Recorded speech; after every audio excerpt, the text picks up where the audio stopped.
Welcome to another episode of the Carlito Monroe Show. I'm your host, Carlito Monroe. And before we get started today, we'll just go right to the business. At the bottom of the screen, it's all my social media. It's all the same, Carlito Monroe Show. YouTube, like, share, subscribe. Please subscribe. I'm trying to get as many as I can so when I put out content, you guys will be able to see it. It's important for the algorithm. Follow me on Instagram. It's fairly new, but I put up a little different posts and different stuff like that on there. But yeah, you can check me out on them. They're all the same, Carlito Monroe Show. What I wanted to do today, I got a good response from the last show I did where I told a story about the thing happened in school with the teacher fighting a student or beating up a student or whatever. So I figured out this story I thought about today. I figured I was to talk about it. It was the first time that I got jumped. And I've probably been jumped maybe, it's been more than 3 times, so I'm going to say maybe 4 or 5 times, in my lifetimes, mainly in high school or whatever. But the first time it happened, I was in junior high. So I'm going to talk about that a little bit. I'm going to try to make it short, but I end up trying to be, I don't try to be so detailed, but I get so detailed trying to paint the picture, for you guys to visualize what I went through or whatever, that it ends up running long, 25, 30 minute, 40 minute videos. So I'm going to try to go ahead and get this started and try to make it as quick as I can. I want to say I was in the 8th grade. I was in 8th grade. And I was a 13-year-old 8th grader, which apparently that's not that common. As when I was growing up, 8th grade was 13, but now 8th graders are 14 and 15. We had some older 8th graders, but they had flunked, which that was before the whole no child left behind thing. They would leave your ass behind. They'd flunk you and you'd be repeating the grades or whatever. So we had a few of those, but nowadays the kids are just, I don't know if the parents are holding them back for sports reason or whatever, but I don't know, but they're a lot older. So I guess I have to start with the whole dynamic of it all. There was this kid, and I changed the names to protect the innocent. But shit, honestly, in this story, ain't nobody innocent. Everybody was fucked up in the story. But the guy, his name was Dante, and he was a bully. And he wasn't the stereotypical bully. He was like this skinny black kid. We were both skinny. He wasn't bigger than me. I wasn't bigger than him, but he bullied me and amongst other kids pretty much in the 5th or 6th grade in elementary. So when I got to junior high, because where I'm from, we had junior highs. I don't think they have junior highs now. It's pretty much middle school. But at that time, junior highs were 7th through the 9th grade. Then high school started sophomore, junior, senior. So when I went to junior high, graduated elementary, went to junior high in the 7th grade, he actually went to another junior high school. And I was like, oh man, I'm gonna wait for that bully. So in the 7th grade, it was like a fresh start. It was like nobody knew I was this punk or whatever, or quote unquote punk, that I can be picked on. So I can start fresh. I cannot allow people to pick on me or whatever. So, but what ended up happening, nobody really picked on me, not at the school. I had a couple of friends, 2 or 3 guys that I was cool with. And, but I befriended mostly girls. So I had a lot of girls that were my friends. And, so like at lunchtime, I was always eating with them. They all knew me and, and looking back on it, I don't know if they liked me or I necessarily liked them trying to be with them. I just enjoyed being around the girls, talking and hanging out with them or whatever. So when I did that, this was my whole 7th grade year. So my 7th grade year was fine my junior year. I had no issues. So when the 8th grade year came, Dante had gotten kicked out of the other junior high school, and now he was coming to this school. So when he came to this school, and I was like, Dante's here, man. Maybe he's grown up. Maybe he doesn't bully anymore. Maybe he's a different person now, And so when I seen him, he ended up being in my homeroom. And, I'm trying to be cool. And I'm like, yeah, man, you transfer here now? And, just like that. And he looked at me and he says, nigga, I wouldn't be here if I wasn't transferred here. And it was an obvious statement for me to be saying that, but I was kind of worried about, him, is he still on some bully shit? I just didn't know. I was kind of worried about him. So I was just like, oh, yeah, you right. All right, man. It's cool. It's cool, man. It's cool. It's cool. I'm still trying to be hip. And he just like, stop talking to me. It was just like, oh, fuck. He's on his shit. I'm thinking he's back at it. He ain't changed. So time went on. Within about a week, and I want to say this before I go into that part, Dante was one of those people. I think he's kind of a natural leader because within a week's time, he had already formed a crew that followed him. So in that week's time, it was him, and then he had like 5 guys with him. And they were all, everywhere he was going, they was following him around. They laughing at everything he said, and then he started to torment people because he's like, hey, I can do this, and then I got people to help bag it up. So he would take people lunch money. I mean, he would do different stuff like that. But he hadn't got around to fucking with me yet. I figured it's a matter of time, or maybe he looked at it like, well, I did it to him enough, I'll leave him alone. But that wasn't the case. So he's now that I think about it, he still never got around to picking on me. What ended up happening was this. Like I said earlier, I was always cool with the girls. So it was this girl named Alima. She had a unique look. She, golden brown skin. She had these huge lips, really big eyes, but they were hazel because colored contacts wasn't out then. This was back in the 80s. And she had these big hazel eyes, and she had kind of a short Marilyn McCoo kind of haircut. I don't know if you know what Marilyn McCoo is, we can look it up. But she had that kind of haircut like that. And she always dressed nice, and she had really big titties. And all the guys liked her. I mean, because she had it was an attractive face. It was unique. And then plus she had these big titties. So I was friends with her because I knew her from the 7th grade because we all used to go eat lunch together. So in the 8th grade, over the summer, she had grew big titties. It was crazy, but that, I guess, is just how the game go. So, and her best friend was Jamie. So they were really who I hung out with was me, Alima, Jamie, and then my partner Sid. And he was my quote unquote best friend.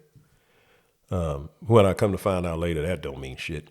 So he was my best friend in junior high. So all 4 of us would eat at the same table. Then it might be extra 2, 3 girls might come over there for whatever. So Dante just decided one day he comes to the table, and my friends there see it. He comes to the table and he says to me, I catch you talking to my gal again, I'm going to beat your ass. And then he walks away. My heart drops. Because I'm like, what? Because I don't have time to ask some questions like, who was your girlfriend? And I'll make sure I don't talk to her. I didn't have time to do anything. I don't know who he's talking about. I said, this is all news to me. So I was like, well, what am I? Because I talk to different women, so I don't know which one he's considering his girlfriend. But I wouldn't have had any problem not talking to that one woman out of the plethora of women that, the girls I was talking to anyway, just because I was friends with them. That'd just be one motherfucker I wouldn't talk to. That don't mean nothing to me. So my friend said was like, damn, man, Dante gonna beat your ass. This is the first thing he says to me. And instead of saying like, man, what's his problem? Something that's more confident. He's just like, oh, he gonna beat your ass. And he's probably right, because I was half the battle in fighting is fear. I already feared him. He instilled fear in me in the 5th and 6th grade. Even though we were the same size, we were both, I think he may have been a year older, but we were both skinny and, nothing special, but he had been in a lot of fights and he had that bully nature, and he had a crew now. And it's crazy. The crew he had was the same kids that was there in the 7th grade that didn't bully anybody, but all of them now are with him bullying. So, they're all his backup. So he walks off. I don't know what the hell going on. Jamie's sitting there. And she was like, the hell wrong with him? I said, I don't know. He said, I'm talking to his girl. I said, man, are you talking to Dante? She was like, no, I don't like that nigga. And then I was like, well, I don't understand. So Alima comes back. She sits down. And when I come back, she comes and sits down. She had her tray. And then she was like, "What's going on?" She was like, "God, Dante trying to pick on Carlito." And then she was like, "Well, I thought you knew him." This Alima asking me, was saying to me, "I thought you knew him." I said, "Yeah, from the 5th and 6th grade, but he was a bully then." And I was like, "I guess he just finally getting around to me and decide he wants to bully me, man." I said, "Man, I don't know what to do." And then she was like, "Man, I don't know." And I was like, "Do you know who his girlfriend is?" He said, "I'm talking to her, and I'll just stop talking to her." And then she was like, I don't know. I didn't know he talked to anybody." And then I was like, "Man, I got to find out who his girlfriend just so I can say, hey, stay away from me. This dude going to try to beat me up." So she was like, "I don't know." So we fast forward. We back in homeroom. I'm talking to Alima like, oh, because we was in homeroom. Alima was, right next to me. So I'm all passing notes, talking back and forth with her in the homeroom. And then I look back at Dante, and then Dante points at me. He said, "I'm beating your ass after school." And then I'm like, what the hell? And then I thought about it. I said, I hadn't talked to anybody. That day, as far as girls, it was like 4 girls I talked to. Jamie and Alima already said it wasn't them. And there was a girl, Tina, and then no, it was a girl, Katrina, and then there was a 4th girl, and I can't remember her name. Rochelle, maybe? Rock shit? I don't know. Something with an R. So I never got around to talking to them. Well, I talked to Katrina, and she said, no, she ain't talking to him. So I was saying, man, it's got to be Rochelle. Yeah, it was Rochelle. I said, it's got to be Rochelle. She the only one left. And I never got around to talking to Rochelle, but he already said he's going to whoop my ass after school. So I'm like, man, he whooped my ass, and I ain't talked to Rochelle. So just the laws of deduction, it can't be Rochelle because I hadn't even talked to her all day.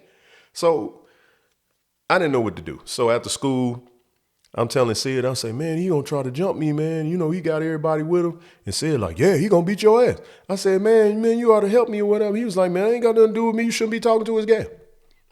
This is my friend. This is how friends go in life. Anybody see this, you just look at your friend. That's that motherfucker that leave you hanging. Right when you ain't paying attention, he'll be the motherfucker leave you hanging. Your best friend. That's who will leave you hanging. So I knew I had no help from him, my quote unquote friend.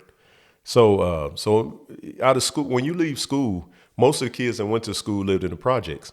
Well, it was a school, and then there was a field that was probably it wasn't a field, I guess, kind of a wooded area that's probably like a quarter of a mile long, maybe less.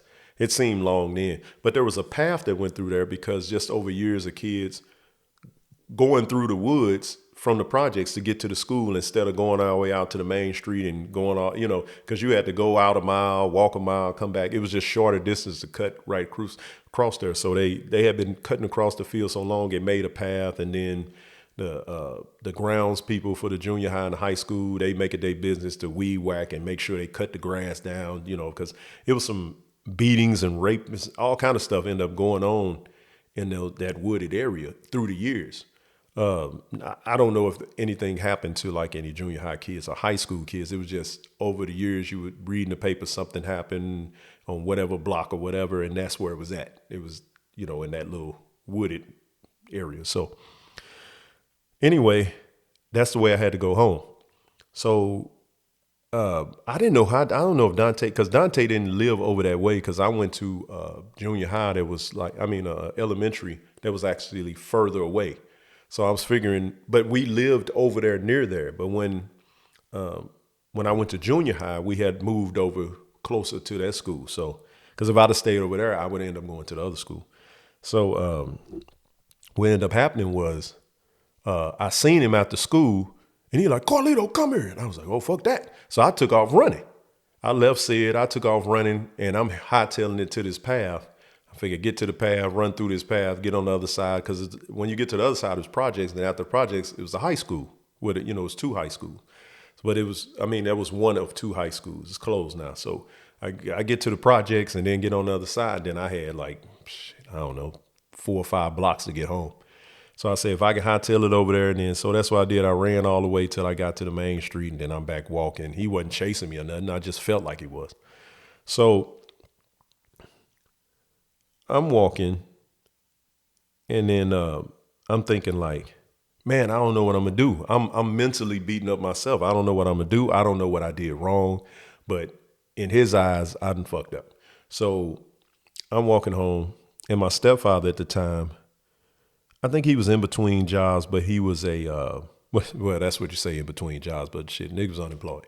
But what the bottom line, he was a mechanic, or he is he's still alive. He's still a mechanic, and he's got a shop now. But at the time, he was doing a shade tree mechanic, and it was literally a shade tree because we didn't have a garage. It was a bunch of big ass trees in our backyard, and it shaded the whole backyard. And he would work on cars back there.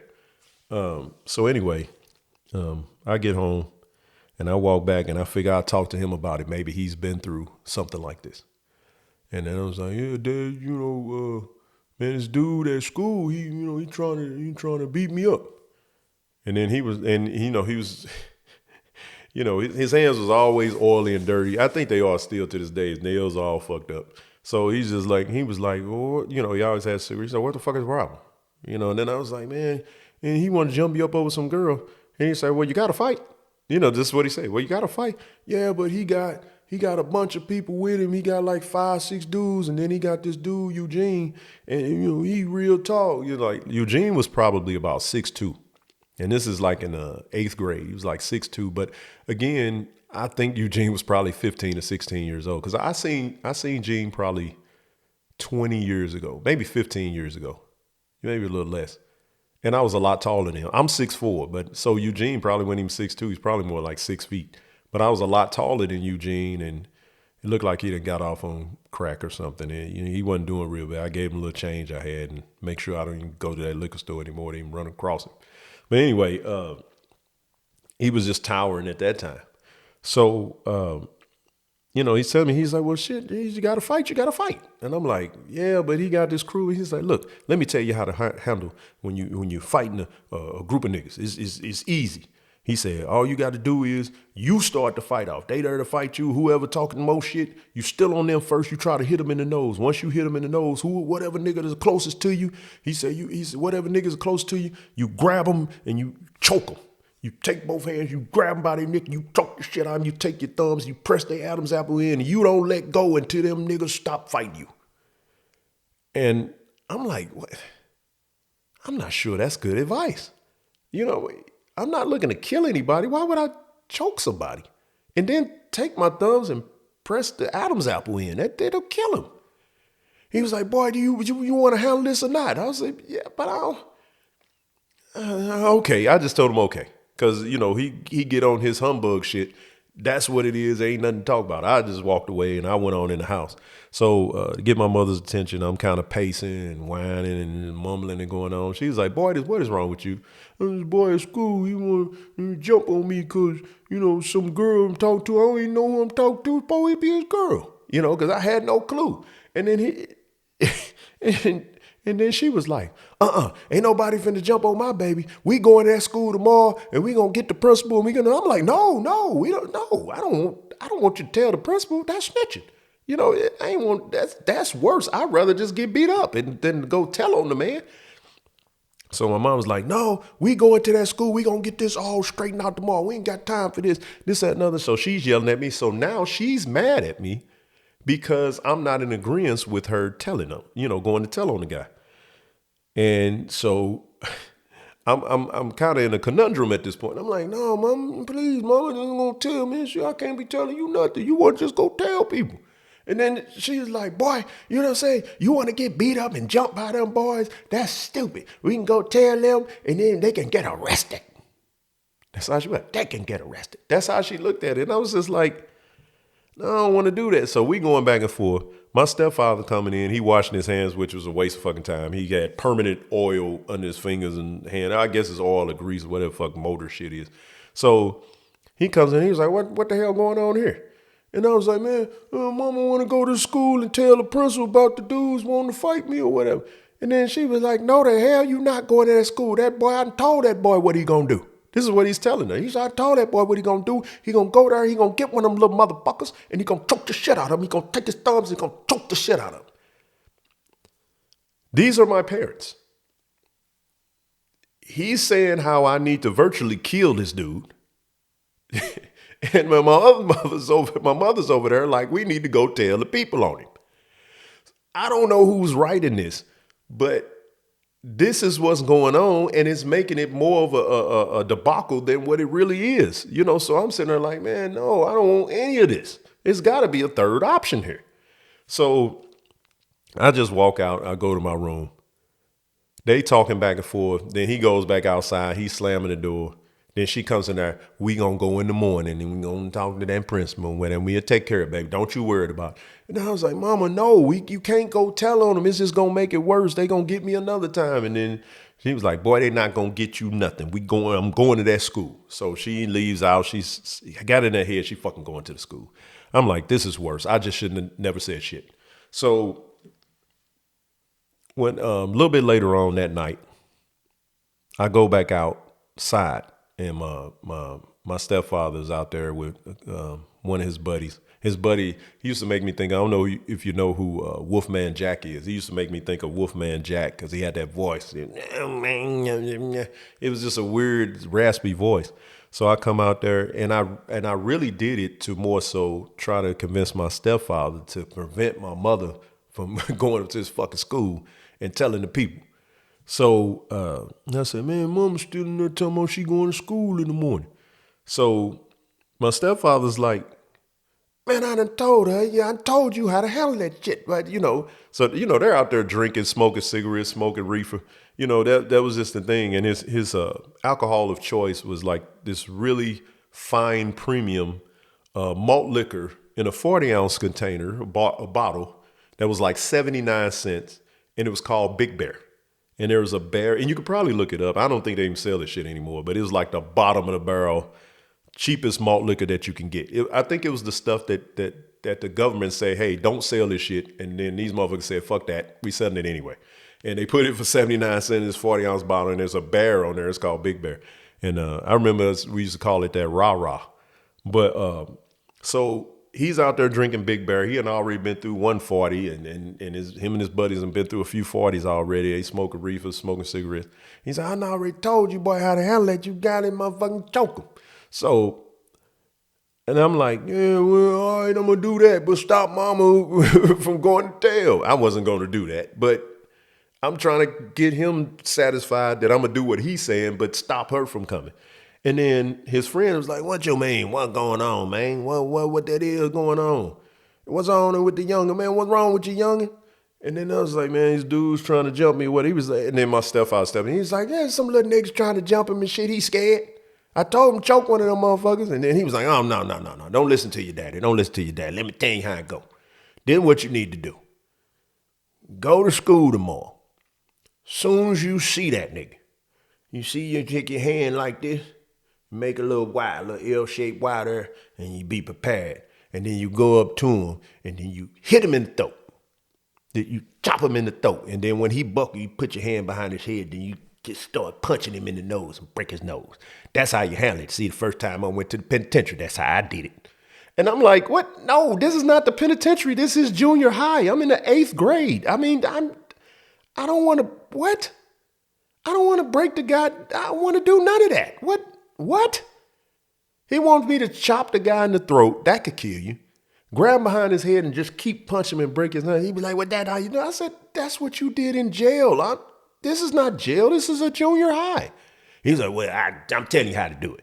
So I'm just like, this advice is all terrible. Everything is terrible. And I'm like, man, Daddy, please, just get stop her from going. He's like, boy, don't worry about that motherfucker. You ain't going up to that goddamn school. Hey, fuck that. She ain't going to that damn school. Matter of fact, I'm going to handle it right now. Then he goes in and they're having a shouting match, yelling in the house.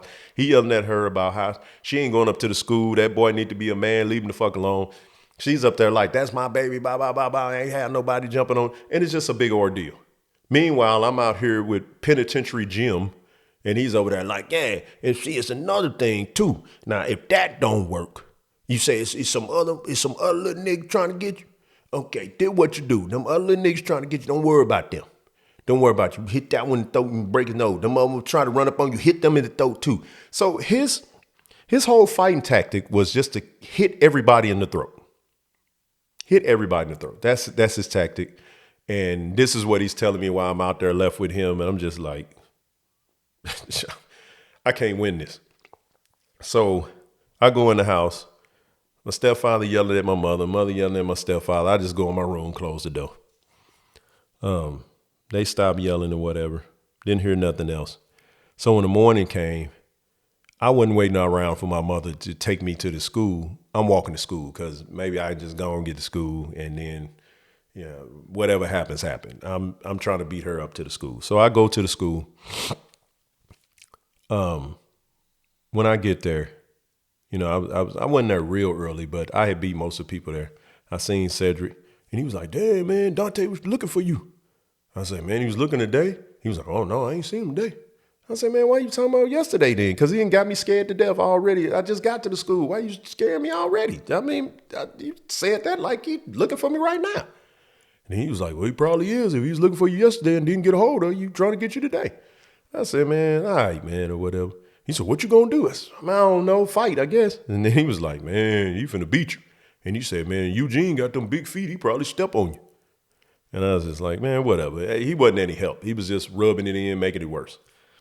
So he's rubbing it in, making it worse. So I say, I go to homeroom, and when I get to homeroom, he comes in late. He's back there. I didn't even look back there. I was talking to Alima, and then Alima was just like, "And did he get you yesterday? Did y'all fight?" I ain't hear nothing about it because her parents would pick her up. She was of the higher class, I guess. They didn't live how we live. So I was like, "Nah, I ran home or whatever." And then she was like, "Yeah, it's good because I heard he was going to have him and Eugene and all them jump on you." And I was like, "Man, I hope not, man. Me and him were just fighting. He just beat me up and I'd be done with it and it'd just be over with." I said, "But I still don't know who's the girl. He said it's his girl. I ain't talked to nobody." And then it dawned on me. Now, I had already asked Alima, was she talking to him? And she didn't lie. She said no. But she never said that he liked her. So he was considering Alima his girl. So I'm in the fucking fire pit because I'm in a homeroom talking to, in his head, his broad. And I'm like, man. So I figured that I was like, man, she was like, "Well, he do like me, but I don't think he would just fight you just because you like." I said, "Man, I talk to you all the time." She was virtually my best friend because I had more conversations with her than anybody in 8th grade. So then she was like, "Oh, sorry." I couldn't expect much out of her. You know what I mean? I couldn't be mad at her. She had big titties. It's hard to be mad at a big titty woman. Everybody likes a big titty woman. If you got big titties, everybody like you. Just know that. So I'm like, man, I'm beat up because of you. So I stopped talking to her like it was going to fix things. And I just felt the tension. And I looked back at him, and he was like, "I'm beating your motherfucking ass. Yeah, I'm beating your ass, punk." And he kept showing his fist like that. And I was just like, man, this messed up. So I was avoiding him. Then lunchtime came. I'm at the table with him. It was me and Sid and Alima, Jamie. And it was actually a couple of more girls. One of them was Rochelle, but then there was like another girl. I don't remember her, but we was all at the same table. And he walks up. "Finally got your punk ass." He grabs my arm, snatches me away from my lunch, snatches me out of there, and I fall to the floor. And I got my feet and hands up like, "Man, I don't want to fight." He was like, "Man, get your punk ass up." He said, "Get your punk ass up and fight." He said, "I'm going to just kick you down there." Then he kicked me in the side, and I was like, "Ugh." He was like, "Get up." So I had already took a kick to the side. When I tell you, out of the punches and the kicks that were thrown, the punches that were thrown and the kicks that were delivered, that was the only one that hurt. When he kicked me in the side, when I was on my back trying not to fight, he kicked me in the side, that hurt. But then that pain went away. I don't know if it was just adrenaline or he was just as weak as I was. I don't know. So I'm gradually trying to get up. Now, as I'm getting up, the first thing that popped in my head was my stepfather was like, "You grab my throat and shut out and choke him with them thumb and put in there." So I was thinking like, I'd just jump up and just grab him by the throat. And then his friend like, "Yeah, man, you think that?" And you give me, hit him in the throat, chop his throat. So I started thinking about doing that. So as I'm getting up, I'm trying to do that. So I never got all the way up. I got up to like one knee. And then I called myself jumping up to grab his throat. But when I called myself jumping up to grab his throat, in my head, I was moving faster than I was, but I guess I wasn't. So I'm moving. And as I'm getting up, bow, bow, he gives me like two shots to the face. Like one was kind of like in my brow. And then I dipped. And then the other one kind of hit the back part of my head. But neither one of those hurt. But it made me kind of dip. And then I just grabbed what I could. So I ended up grabbing his thigh. So I had this bear hug on his thigh, and my face and cheek was to the hip of him. And I'm holding as tight as I could. I didn't want to let go. And he's trying to hit me while I'm down. He's like, man, let me go, punk. Let me go. He's doing this and hit me. But none of those punches hurt. He was hitting me. And then I buried my face into his thigh. I'm like this. And he was hitting me. So it was just like hitting right here and here. And he's hitting. And it's not hurting at all. I mean, you could feel the blows, but they weren't hurting. And my adrenaline's going, and I'm holding him, not doing anything. I'm on my knees just holding. He's like, man, get him off of me. That's when the other guys came. They was trying to pull him off of me. Then a couple of them started hitting me.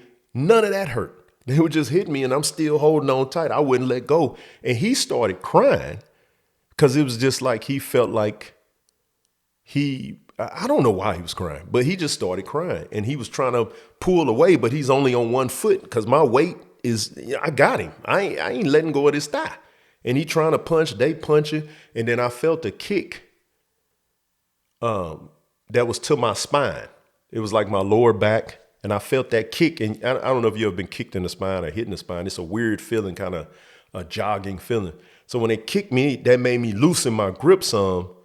And then that's when he really started snatching, trying to get out because he felt the loose of the grip. So as I lost some of the grip, I decided that I was going to try to stand up. And I was going to try to stand up. So I got up on one foot, one knee up, one foot. The other knee was down, one up on one foot. And I was coming off the one leg to rise. They still trying to pull and punch and kick me. And as I was coming up, I still got a partial grip. But when I got up on my foot and was raising up, I was able to get a tighter grip again. And then I just lunged up and forward. Me lunging up and forward, it made him get light. It made his other foot that was on the ground that he kept kind of just like, hobbling, made that go airborne. And then me lunging forward made him more of a whip action where he flew back kind of like, wow. So when he went back, his head hit the table in the lunchroom, then it hit the concrete. Bow, and he bounced off the concrete, and it just started bleeding like a stuffed pig. And everybody was like, oh my God, he done killed him. And everybody like, oh. And it was like the whole lunchroom was watching it, and it just like went silent. And he's like, oh, he's crying, and he's rolling or whatever. And I let go and I'm looking, and then I got up and I seen all this blood. And I was just like, oh. This is my fear. I didn't kill this dude, and I'm going to go to this jail that my uncle always told me about, how they rape people in there. And I'm like, I'm going to the jail to get raped now. And that's just how I felt. I was a 13-year-old kid, and I done killed somebody. I felt like I killed him, but I didn't. But his head, he did bust his head, and he was bleeding. He was bleeding a lot. You would thought he got shot in the head. So everybody froze, and then, he had the security people running over there, and then they grabbed me like I was some hoodlum, and then they grabbed the other guys that was involved, and they didn't get everybody. They got Eugene because he's tall, so they got him right away. I don't even remember if Eugene did anything. So they grabbed Eugene, and they grabbed one of the other guys, and they grabbed me, and he's down there, and they helping him with the blood, and they called the ambulance, and he went on to the hospital. And at the time, it was a hospital that was actually like a block away, 2 blocks away. But it's like a big condemned hospital now. But they got him and took him over there. So they took us to the principal office, called our parents. My mother and father came up there. Stepfather, but I just called him my father. So they came up there. She came up there first. Oh my God, what happened? What happened? Because, they didn't tell him over the phone. He said, well, your son was in the altercation, and he sent this young man to the hospital. Now, the way the principal told that story to my mother, you would have thought that Dante was this innocent soul, and I was bullying him and done fucked him up. The way he made it sound, he was so innocent. This motherfucker had been fucking with people, so what ended up happening was my mom was like, oh no, why did you do that? I was like, I told you that him and his friends, they were bullying me or whatever. But that's the boy, you done bust his head. What did you do? And now my mother's yelling at me. That can't be the answer. Wait a minute, you yelling at me for doing this. I told you I was going to come up here and talk to her. Meanwhile, this was like 11:30 or noon. If you was coming up here, you came up here this morning. But I'm wrong. That's your mother. Mothers are always right. So I'm just sitting there, my eyes watering, because I think I done killed the dude. I think I'm going to penitentiary. So my stepfather get there and he's like, yeah, what's going on here, man? And he looking at me, he was like, well, what happened? I said, they telling him, I was like, oh, you, Mr. Monroe. Yeah, Mr. Monroe, your son, and he attacked the student and he fractured his skull and he's at the hospital now. Fractured his skull. I did not fracture his skull. But at the time, outside looking in, you probably would have thought that. My stepfather looked at me. He said, you done broke the damn boy's head? And I was like, well, no, you told me to choke him. And, it's all ran together. This is exactly how it went. It was like, you told me to choke him. And then I couldn't get up there. He hit me and then grabbed his leg and thigh. And then he fell back. He bust his head. That's how it happened. And so my stepfather's like, what the hell wrong with you? This is advice you gave me. You and your buddy out there drinking fucking Big Bears. The advice you gave me was to fight back. And now that the kid done got fucked up, I'm wrong. But at the time, I'm taking it all in. I'm still thinking I done killed this boy. So I got suspended for like 3 days. I remember talking to Jamie on the phone. I said, man, I don't know what's going to happen. I ain't talked to no police or nothing yet. And then Jamie was like, what are you talking to police for? And I was like, man, I think I killed Dante. She was like, you ain't killed him. He been at school. I was like, he is? He was like, yeah, he got some stitches in his head.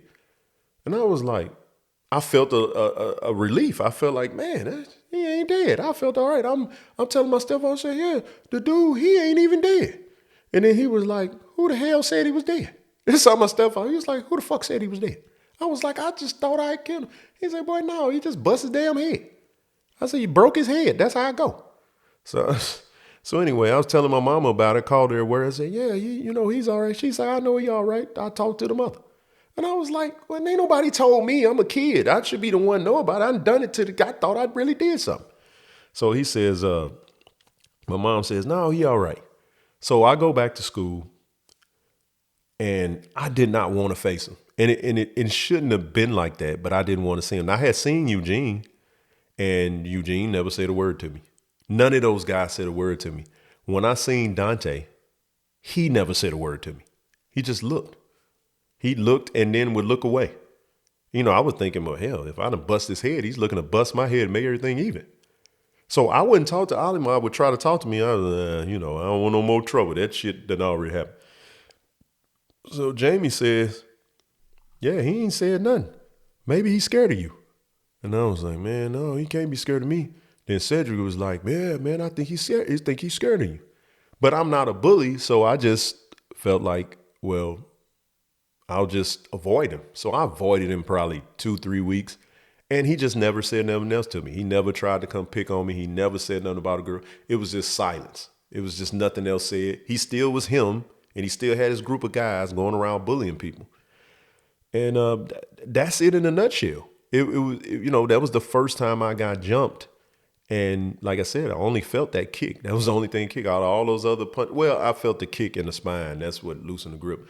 But I could have really hurt that kid bad and probably in a juvenile detention center. And my life would have been, taking a different path than, what it is right now. So, it made me think about that the other day. People have different paths in life. And I think my path was altered by him being okay. But you have parents or a parent for the most time in the black community. Our culture is a lot of single black women, and they're raising these boys by themselves. So what ends up raising the boys is the streets. And when the boys are raised in the streets, all they know is street code and street things to do and street ways to handle things. There's nothing logical. Looking back on that situation with my mother and father, he had a street mentality. Go choke the guy. His buddy been in the penitentiary, hit him in the throat. all this violent stuff that would kill somebody or potentially kill somebody. This is the advice he's giving me, and he's saying for me to do that would make me a man. That stuff don't make you a man. It makes you a criminal that can end up in jail if somebody dies from it. You shouldn't be hitting anybody in the throat. But this was what they considered as a man. But that's the hood street mentality. My mother had been to college, and she still wasn't out of that hood culture yet. She was just doing what she can, trying to survive.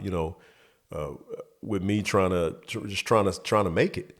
So her thing was actually the right course is to go tell the powers that be. Now on the street shit, it's not the right thing to do, but as a parent, that was the right thing to do, to actually say something to the principal early, and that may have prevented all of that. Now that may have get you jumped later on or whatever, but it's just certain ways to handle certain shit, and I think it has a lot to do with your environment. We never really had. I mean, we had things where my son got in a fight in high school, and not high school, junior high, and had to go up to the school and talk to people and different things. But having that united front, I think, makes a huge difference. And what I mean by the united front is having that mother and that father. And I think that's really important in our Black community. We don't really have that anymore. We really don't have that. I can point the finger at the women. I can point the finger at the men. I can point the finger at the white man, the government, society, all of it. I mean, you can't really pinpoint where it starts, because right where you say this is where it starts, somebody can say it started further than that. But I think that's important. So, and for message for any boys that may see this, or younger men that may see this, or a father that has a son or whatever, I think you got to consider the worst case scenario that can happen in the situation. Because none of that was considered in my situation. It worked out how it was supposed to work out. It worked out where I wasn't supposed to be in a juvenile system or go to jail or be in a penitentiary and all that. But it's not over yet. It's not over. I'm older now, but every day as a Black man, you one mishap away from going to jail. And it's a lot easier to go to jail now than it was then in the 80s. So that's something that I tell my son all the time. I say, man, you one mistake away from penitentiary. Being a Black man is tough. It's tough. So just that'd be my message about this story. Just think the right course. If you have an issue with somebody, don't take it into your own hands, because it really can go left. Call the people that's set up for that, and that's the police. That's the sheriff department. It's the state man, whatever the case. You call them. That's what you're supposed to do as an adult. You're not supposed to handle it yourself. Handling it yourself, getting a gun, going to somebody's house, calling yourself, threatening them with a pistol, and you might can get away with it. It'd be the luck of the draw, because most of the time you go to somebody's house and you waving a gun, they're going to blow you off that roof. They're going to blow you off the porch. But yeah, man, that's my story, man. And again, like I said, when I do these stories and different things, it's therapeutic for me, and it's made me feel better just tell the story. And it's crazy. I've seen all of these characters that was in this story, and I would like to say they're all doing well, but they're not. They're not. I think, matter of fact, every one of them look like they may have gotten on drugs. I mean, I come from a city that's few far in between. Most people would be on drugs, so when I see them, they all look like they were in a bad way, my friend, and, Dante, Alima, Jamie, Rochelle didn't look like she was on drugs when I seen her, but she did have a few kids with her. So, yeah, man, but I can go on, man. I got all kind of stories of growing up and different things happening to me, but that was the first time I got jumped. But if you like stories like this, I do reaction videos as well. I talk about the keto diet. I just talk about different situations that I go through that may happen you know, early or stuff that happened years ago, you're going to have to like, share, and subscribe to my YouTube channel. I'm trying to get as many subscribers as I can, so when I put out videos, and hit that notification bell, because when you hit the notification bell, it lets you know when I put up content. You can check it out. I done did it again. I said I was trying to go short, and this damn video's 45 fucking minutes. But I'm going to go ahead and wrap this up. It's your boy, Carlito Monroe. Peace.